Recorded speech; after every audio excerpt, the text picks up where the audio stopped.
The big question everyone's asking right now is, why? This candle just reminds me so much of growing up in LA. I think they'll move to LA because Meghan is an actor, right? And then Harry can just join the cast of Real Housewives of Beverly Hills. Yeah.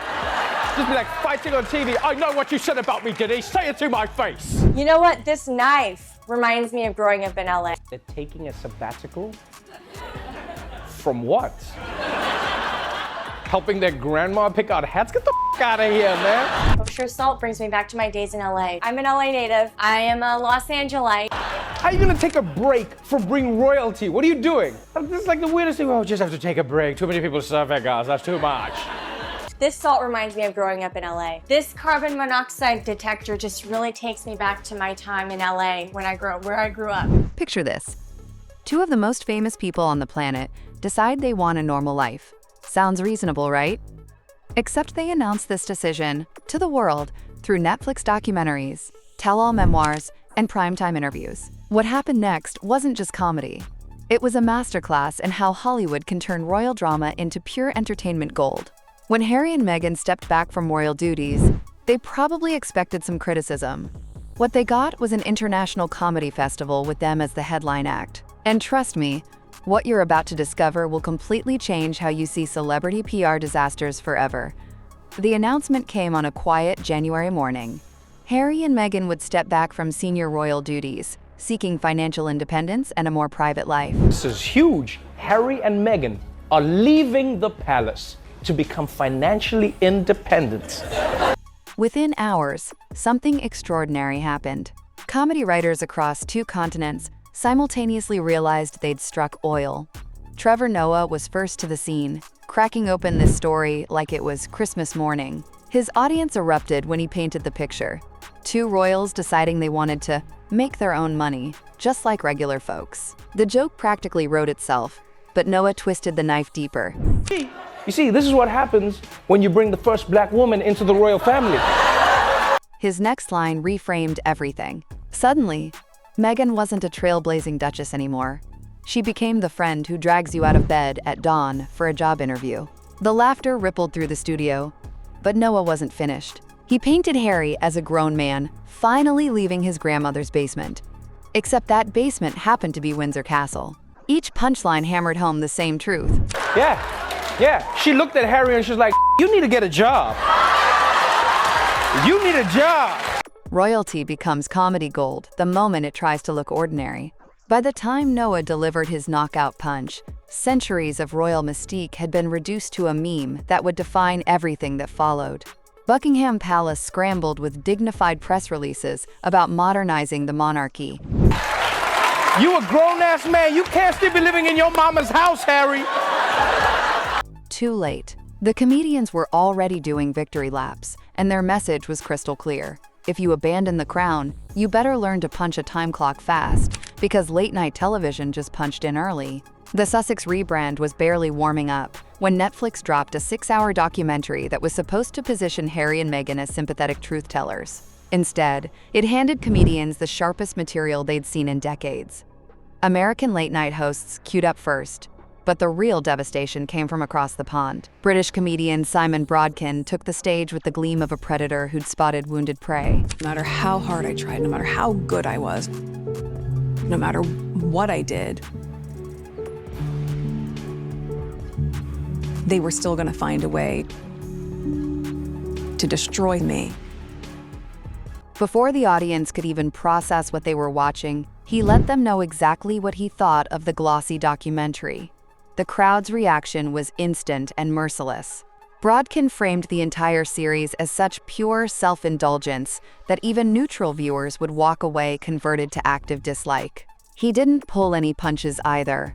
He twisted them deeper. I watched the Harry and Meghan Netflix documentary. Now, I'll be honest with you, before I watched it, I was not a fan of theirs. Now I've actually heard their side of the story, I f***ing hate them. That single observation crystallized what millions were thinking. 6 episodes of aerial shots, candlelit kitchens, and orchestral swells felt like $100 million humble brag. But Broadkin wasn't done. He summarized the entire plot in 12 brutal words that had the room howling with recognition. If you haven't seen the documentary, lucky you. Then came the fatal blow. He reminded everyone that Harry and Meghan weren't just sharing their trauma. They were expecting British taxpayers to foot their security bill after walking away from the job that justified it. Broadkin didn't need clever wordplay. Ginger Royal meets fit American actress. She then discovers that everything is so unfair. He simply voiced the frustration millions were posting online. The set went viral instantly, clipped and memed until people who never watched the documentary felt like they'd experienced it secondhand. Within hours, American commentators followed his lead. And then they complain about everything. They were complaining they had to pay for their own security. They were not happy about that. Yeah, they were very worried about their safety, which I get that aspect of things. After 6 episodes, I wanted to attack them. Jimmy Kimmel mocked Harry's digital detox while signing million-dollar media deals. Bill Maher questioned whether stepping back from royal duty meant stepping forward into sponsored content. One publication summed up the pivot perfectly. They tried to own their narrative and ended up leasing it to comedy. If you are a watcher of the royal family and you like secrets, you might want to sit down because this is a doozy. Meghan Markle has finally revealed why she and Prince Harry call each other M and H. Late-night audiences were still replaying Broadkin's devastating takedown when Stephen Colbert opened his show wearing the grin of someone who'd just discovered comedy treasure. He promised viewers a secret so explosive they might want to sit down. Colbert let that anticipation build, savoring the hush usually reserved for national security revelations. With theatrical suspense, he invited the studio audience to guess what earth-shattering truth had been uncovered. What could it be? A mystery for the ages. For 30 glorious seconds, the crowd speculated wildly. Crypto keys, intelligence code names, maybe even James Bond references. Then Colbert unveiled his analysis with mock scholarly authority. The letters M and H, he explained, were clearly numerological breadcrumbs. M being the 13th letter, H the 8th, totaling 21, obviously referencing how the couple lights up each other's lives. He slammed his desk, shouted his amazement, and the audience erupted. The bit exploded across social media like a firework in a library. Assumed it was for the obvious reason. M is the 13th letter of the alphabet, and H is the 8th letter of the alphabet. 8 plus 13 is 21. 21 was Deion Sanders' number, and Deion Sanders' nickname was Neon Dion, obviously a reference to how they light up each other's lives. Wow. Overnight, devoted fans who had created elaborate spreadsheets about royal encryption realized they'd walked straight into a comedy trap. The next evening, Colbert doubled down, rolling the actual audio of Meghan explaining the nickname on her podcast. The revelation, a completely ordinary dating detail, landed with a thud that somehow became pure comedy gold. So basically, Colbert deadpanned with perfect timing. They were on a letter basis. Even the camera operator couldn't suppress a snort. But no, Markle revealed that at the beginning of us dating, when everything was in code, I couldn't tell anyone who I was dating and who was keeping the secret, so I think we were just on a letter basis. Within hours, British radio personalities were riffing on the same theme. One host confessed she once used the mysterious moniker PM for a secret romance, then casually name-dropped Thatcher. The joke had already crossed the Atlantic and mutated into something bigger. Daytime television picked it up, with hosts noting that the palace had survived 2 world wars and 4 royal divorces, but might not survive American initials. Royal biographers, who rarely cracked smiles, were tweeting that centuries of mystique had been reduced to a word game. Get it. In the 80s, I dated a very famous woman whose identity I will never reveal, and only ever refer to her using our secret nickname, Prime Minister Margaret Thatcher. Wow. Y'all look good, bro. Yeah. Y'all look good. What stung most was how quickly a tender piece of couple mythology transformed into a global roasting session. The initials were meant to humanize them, proof that behind palace gates, they were just shy sweethearts with secret nicknames. Instead, comedians weaponized the anecdote as evidence of a troubling pattern. manufacturing intrigue where none exists, then acting shocked when intrigue becomes mockery. From this moment forward, no revelation felt sacred. He'll say M and you'll say H and your friends say M and it just is a thing. It's a thing. And do you both love it? Yes, and I like nicknames a lot. Every intimate detail became fair game, and the world waited eagerly for the next overshare because comedians everywhere were sharpened and ready to spin grocery lists into royal satire. Comedians had already painted Harry and Meghan as job-hunting ex-royals with a passion for dramatic code names. But nothing prepared the internet for the carnage that followed their venture into lifestyle branding. The parody that detonated across social media came from American impressionist Alyssa Limperis, an actress famous for skewering influencer culture. It's so funny you keep saying Meghan Markle, you know it's Sussex.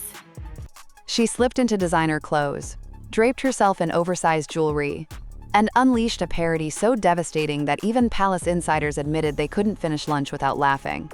She opened with a power move that set the tone, scolding the audience for using incorrect names as if it were a federal offense.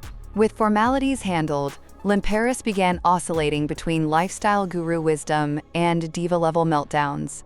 She barked at invisible staff about ironing requirements, then seamlessly pivoted to self-help mantras about finding balance. You take something really pretty ordinary and you make it extraordinary. Strive for balance, not perfection. Is this a wrinkle I see in my blouse? Who the f ironed this? I told you to iron this shirt 10 times. It looks like you only ironed it 9.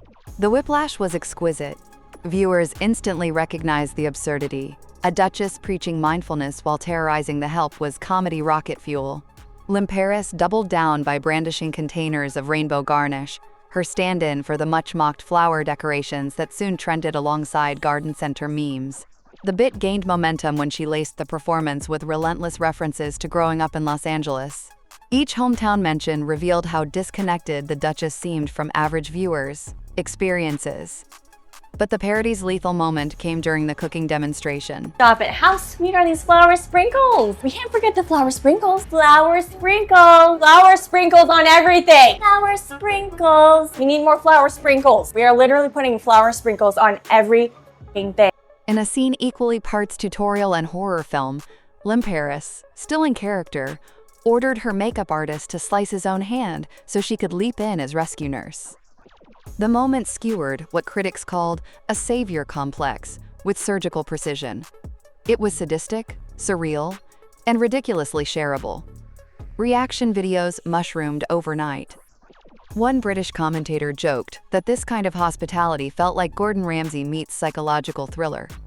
Limperis twisted the knife further by boasting about saving sandwich scraps for homeless people, then summoning staff members whose names she mangled while showing off language skills. The parody revealed how comedy could highlight tone-deaf charity work in a single devastating gag.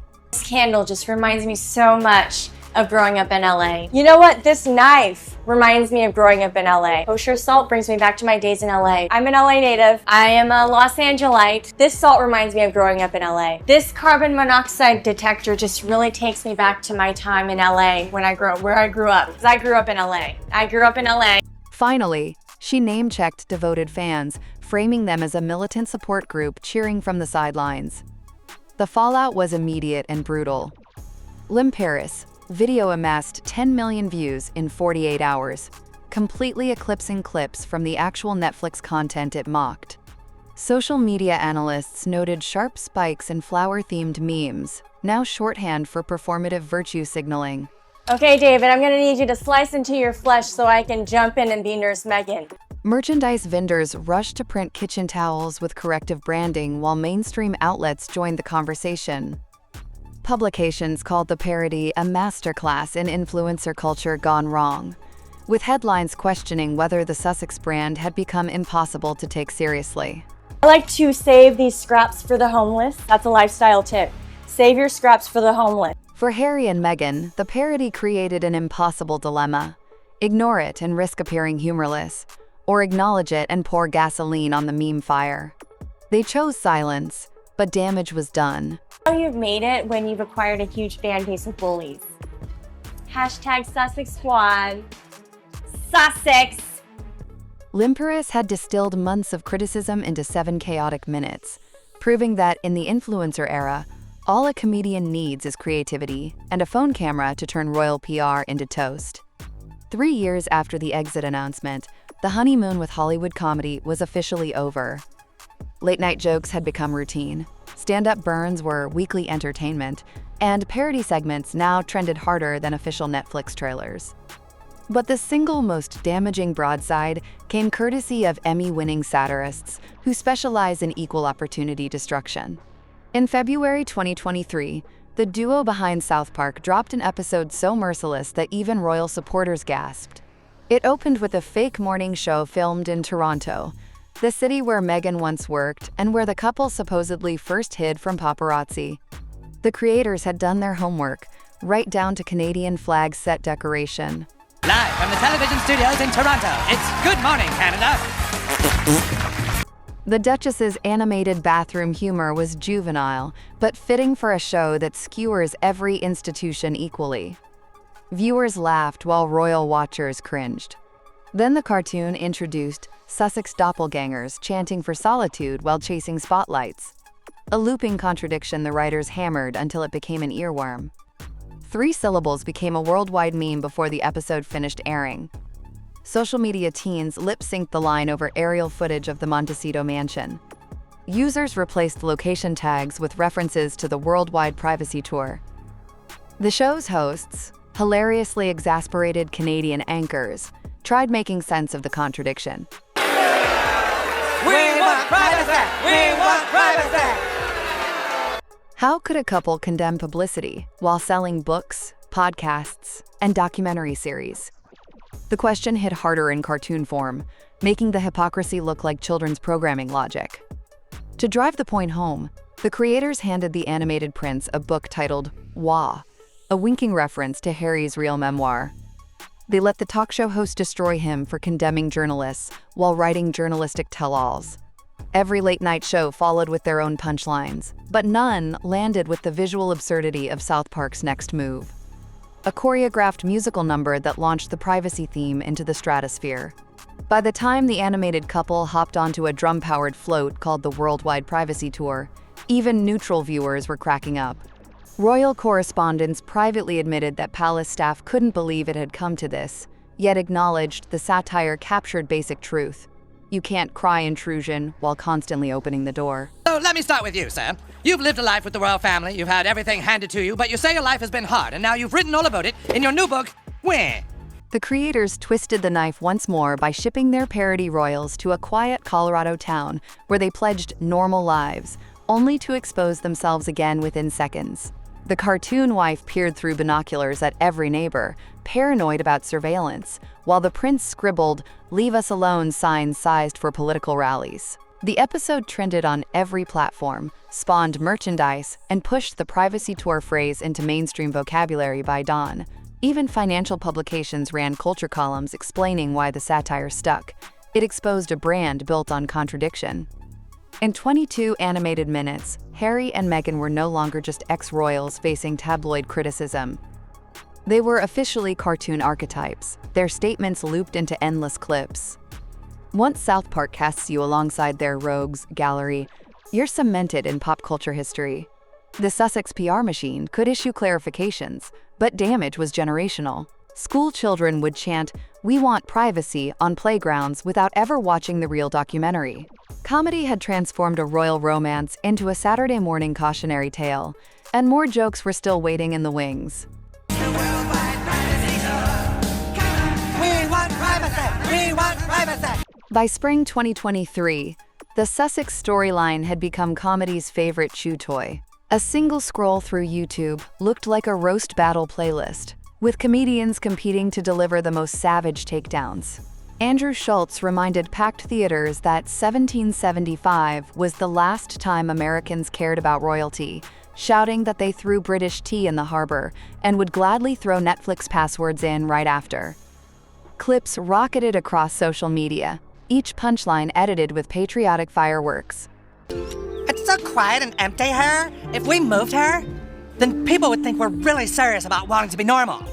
The Sussex request for nuanced understanding had officially drowned beneath red, white, and blue laugh tracks. Nikki Glaser told Chicago audiences she'd binge-watched old episodes just to calculate how many seasons it took for an actress to land a real crown. Her verdict: 7 seasons, because premium cable takes too long to greenlight fairy tales. The room doubled over, not because she was attacking ambition itself, but because she was skewering the notion that Hollywood stardom could translate directly into global reverence without comedic consequences.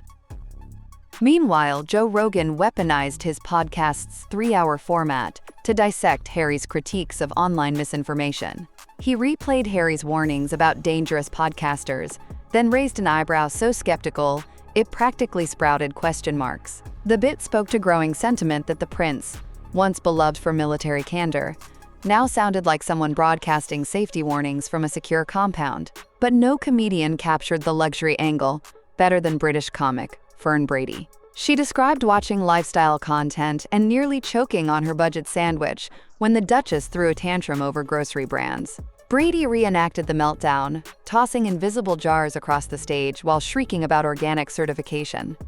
The audience howled as Brady pantomimed sniffing imaginary lids with exaggerated disgust. "I didn't know peanut butter could cause class warfare," she deadpanned perfectly.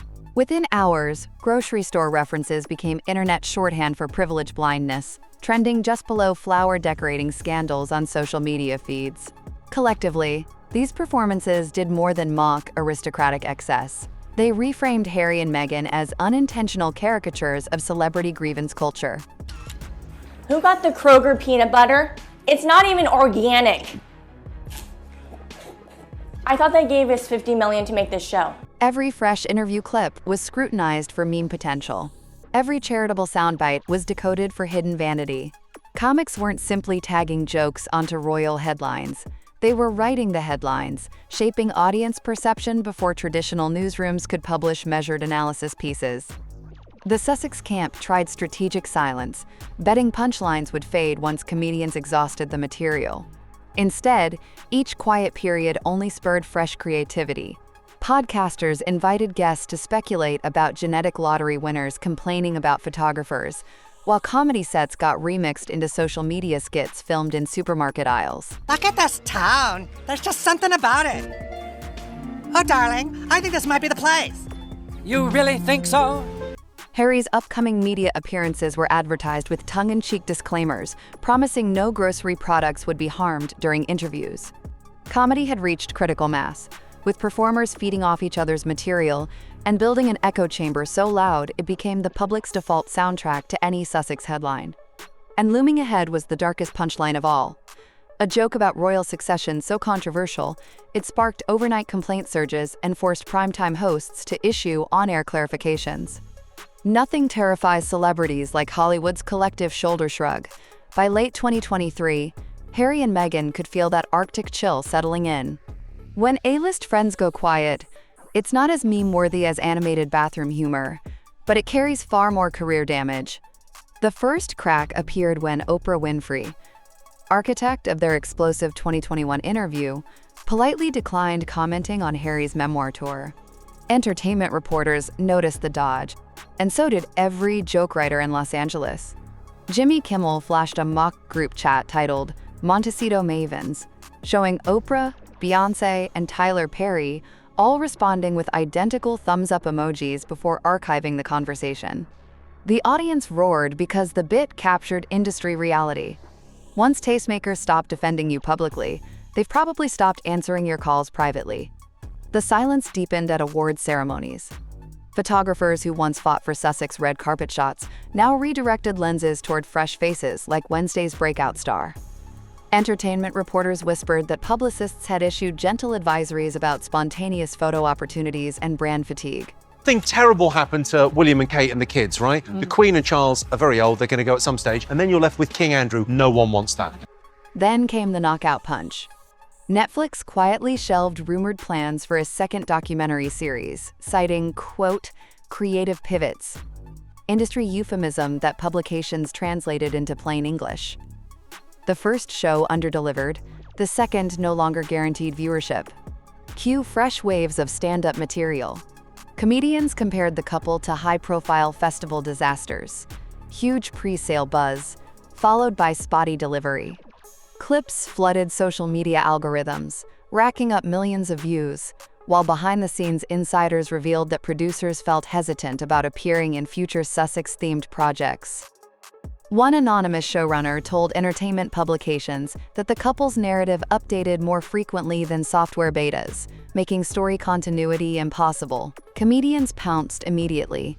One performer joked she couldn't keep track of the pivots, from privacy seekers to cooking show hosts to potential true crime podcasters investigating whoever stole those famous flower decorations.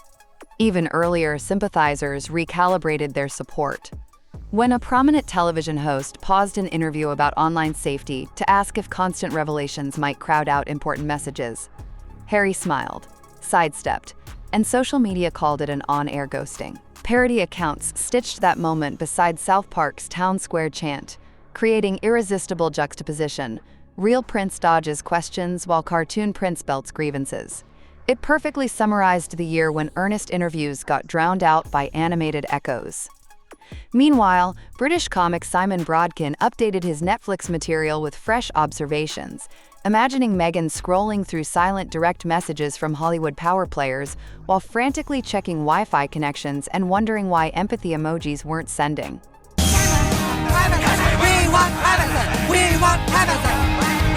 The bit underscored brutal showbiz truth. Loyalty often tracks box office buzz, and when laughter turns against you, friends start checking weather forecasts. Lately, those forecasts read overcast, with 100% chance of punchlines. Harry and Meghan now faced a credibility paradox. Speak up and fuel more jokes. Stay silent and confirm they'd lost the room. Even philanthropic announcements landed with thuds, overshadowed by comedians waiting to pounce on stray soundbites. Creeping behind all this was a financial question no performer could resist. Without guaranteed streaming renewals or A-list alliances, who picks up the tab for security staff and Montecito upkeep? The punchline practically wrote itself, especially recalling earlier jokes about protection costs and independence quests that somehow kept circling back to who foots the bill. Hollywood's hush amplified every irony. Silence screamed louder than front-page headlines, and just over the horizon loomed an even more precarious stage. The first public re-entry into royal territory since the Queen's passing. One wrong move there, comedians warned, and the entire joke cycle could restart with coronation trumpets cued for rim shots. Buckingham Palace hadn't seen Harry and Meghan in official capacity since they walked into California sunshine. Yet by early 2024, royal insiders whispered about the inevitable. Protocol would require the couple's attendance at a memorial service for the late Queen.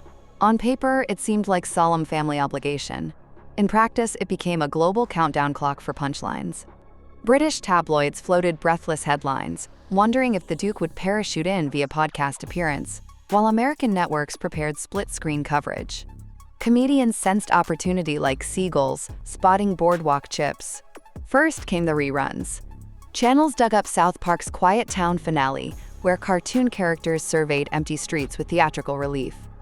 The clip resurfaced on social media every time seating chart rumors leaked, reminding audiences that the Sussex couple had once equated silence with sincerity, only to watch that silence shatter under Netflix boom microphones. Talk show writers seized the moment. Stephen Colbert joked that Windsor Castle would distribute noise-canceling headphones so senior royals could enjoy authentic Montecito tranquility.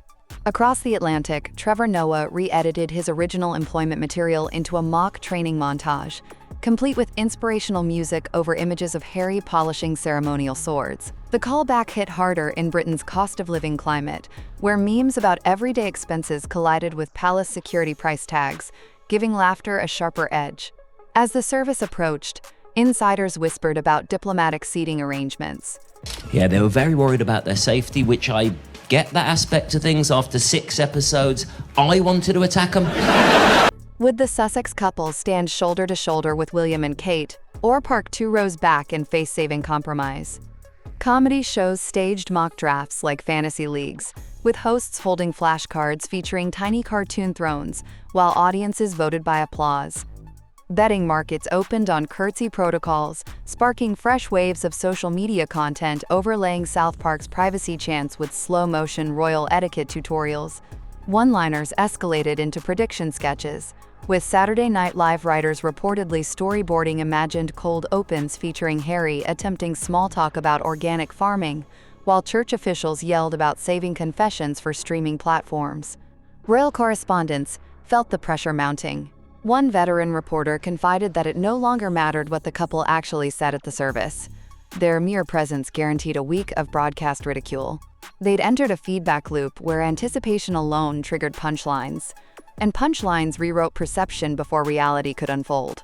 It was like a quantum comedy experiment, the reporter explained. Open the box and discover whether they appeared dignified or dramatic. Either way, studio audiences would laugh. Within that charged atmosphere, every gesture risked instant memification. A polite nod could be spun as passive-aggressive shade. A stiff smile would signal Hollywood disappointment. Harry and Meghan faced a comedic minefield, laid long before their flight left Los Angeles, with each footfall promising fresh fodder for stand-ups, talk shows, and animated parodies. The memorial service came and went with polite bows, muted hymns, and an almost eerie absence of spontaneous headlines. But the vacuum only amplified punchlines already carved into public memory. Every major outlet recapped the stakes by rerunning comedy's greatest hits. Viewers were reminded when South Park crystallized the contradiction of privacy parades, with cheerful bird sounds imported from original stand-up sets now chirping over footage of guards marching, and audio gag underscoring. We can have a fresh start here. Lead a normal life and have babies. Can we? Can we rally him up here and finally have our own privacy? How quaint royal duty looks once you've spent years broadcasting California wellness mantras. Social media users copied the format, dubbing bird sounds over every paparazzi shot of the Sussex convoy arriving at airports. The hashtag gathered 60 million views in 4 days, proving the staying power of animated activism. Meanwhile, comedians revisited security budget mockery, reminding audiences that the couple's return carried six-figure policing costs. One radio host cracked that Metropolitan Police should adopt subscription tiers, pay monthly fees for early access to body camera bloopers from royal walkabouts. The musical callback, once a week-long trending topic, now read like prophecy. Each time Harry and Meghan stepped onto public stages, the worldwide privacy tour anthem automatically cued itself in collective consciousness. Social media creators stitched clips onto fresh footage of the couple exiting chapels, and within hours, hashtags resurfaced with another 10 million views. The Sussex attempt at low-key royal re-entry instantly triggered encore presentations of satire they'd had no hand in scripting. Just as online choruses swelled, commentators revived kitchen parody classics. The flower decoration freakout that turned lifestyle branding into farce found new life in its final victory cry, a rally call to the very fandom Harry and Meghan once counted on for support. That line resurfaces whenever critics accuse the couple of courting confrontation while claiming victimhood. It's an evergreen rebuttal wearing the Duchess's own face, and late-night hosts now use the clip as instant punctuation. Introduce any fresh Sussex initiative, cut to fan squad footage, and let laugh tracks handle the heavy lifting. Yet the sharpest reminder of monarchy's fragility without its runaway prince wasn't musical or culinary. It was that Succession scenario so dark it sparked overnight complaint surges. Networks replayed the set in nightly roundups, with viewers still half gasping, half laughing at dystopian possibilities sketched in comedy club darkness. Every rerun renewed the implication. By stepping aside, Harry had unintentionally widened paths toward least desirable outcomes. It was gallows humor that kept the couple's departure framed as constitutional gambling rather than harmless family disagreement. No royal press release could fully counteract imagery once it lived in meme form. Taken together, these clips chart the Sussex arc better than any official timeline. First came idealistic privacy vows, then glitzy lifestyle pivots, finally unintended constitutional anxieties, all distilled into hooks catchier than palace anthems. Each punchline survives because it speaks to contradictions the couple never quite resolved. Public crusaders for change who recoil at public scrutiny, modern moguls courting Hollywood while bristling at brand critiques. Ex-royals insisting their exit had no wider fallout, while succession lines hang in comedic balance. So where does this narrative lead? Industry insiders whisper about selective visibility, a strategy of surfacing only for bulletproof causes, yet satire thrives on scarcity. The fewer appearances Harry and Meghan make, the more value each sighting holds for comedy miners. The monarchy continues without them, its rituals intact but mystique permanently dented by late-night monologues, stand-up specials, and animated lampoons. The Sussex couple may pen rebuttals, launch new foundations, or retreat entirely, but comedians have already filed their observations in public consciousness. The fairy tale carriage transformed into a punchline vehicle, and the road ahead is lined with microphones, waiting for another misstep. Every future appearance will be measured against comedy's greatest hits. Every statement will be scanned for meme potential. Every silence will be interpreted through the lens of worldwide privacy tours and flower decoration fiascos. This is the new reality for Harry and Meghan. They've become characters in comedy's ongoing series, with writers across multiple continents contributing episodes. Whether they reclaim narrative control or remain permanent residents of satire's archives depends on moves yet unmade. But one thing seems certain: comedy has locked certain doors, and some punchlines echo far longer than the palace bells that once announced their fairy tale beginning. What's your take on this comedic saga? Can Harry and Meghan ever escape the punchline prison? Or has comedy permanently rewritten their story? The comment section is waiting for your verdict.